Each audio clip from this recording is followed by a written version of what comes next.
வருகின்ற 7, 8 ஆகிய தேதிகளில் சென்னையில் உலக முதலீட்டாளர் மாநாடு நடைபெற இருக்கக்கூடிய சூழலில் அதற்கான ஏற்பாடுகள் தொடர்பாக முதலமைச்சர் ஸ்டாலின் ஆலோசனையில் ஈடுபட்டு வருகிறார். இது பற்றிய விவரங்களை எமது செய்தியாளர் பாஸ்கர் விவரிக்க கேட்போம். பாஸ்கர், வணக்கம். இப்ப முதலமைச்சர் தலைமையில் நடைபெறக்கூடிய இந்த ஆலோசனை கூட்டத்தில் யார் யாரெல்லாம் கலந்து கொண்டிருக்கிறார்கள், என்னென்ன விஷயங்கள் தொடர்பாக இந்த ஆலோசனையில் விவாதிக்கப்படுகிறது?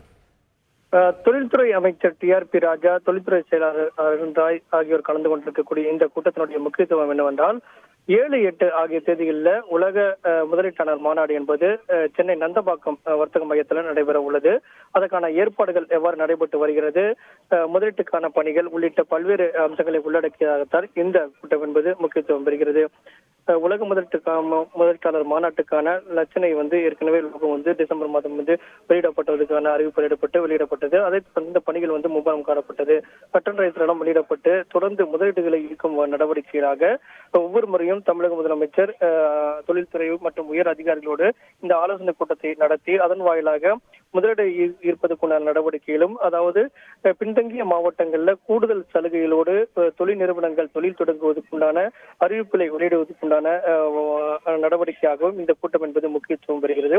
ஒவ்வொரு மாவட்டங்களிலும் தொழில் நிறுவனங்கள் முதலீடுகளை மேற்கொள்ளும் பட்சத்திலும் ஏற்கனவே இருக்கக்கூடிய தொழில் நிறுவனங்களை விரிவாக்கம் செய்யப்படும் போது உள்ளூர் மக்களுக்கு வேலை வாய்ப்பை உறுதி செய்யும் வகையில, பெண்களுக்கு அதிக முக்கியத்துவம் கொடுக்கும் வகையில அந்த முதலீடுகள் மற்றும் அதற்கான திட்டமிடல மேற்கொள்ளப்பட வேண்டும் அப்படிங்கறதுதான் தமிழக முதலமைச்சருடைய நிலைப்பாடாக இருக்கிறது.